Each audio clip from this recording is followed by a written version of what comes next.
Я в свое время от своих бабушек перенимал все вот эти вот нюансы, традиции. И вот сейчас вот вынесли звезду, с которой мы вот буквально с детьми через пару деньков, 7 января, пойдем поздравлять с наступившим Новым годом, с Рождеством Христовым наших односельчан.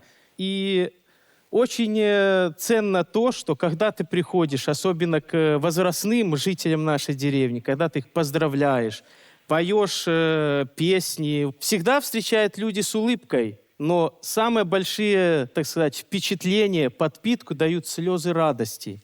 Когда люди рады, что приходят не только односельчане, но и односельчане со своими детьми. Виктор, а я знаю, у вас какая-то особенная песня на этот случай, да? Конечно. Она не те коляды, которые мы привыкли видеть, да, помпезность, веселье. А споете эту песню? Конечно, с удовольствием.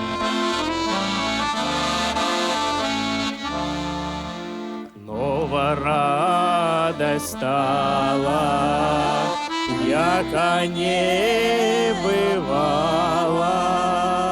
Над вертепом звезда ясна, на увесь свет воссияла. Где Христос родился, девы воплотился,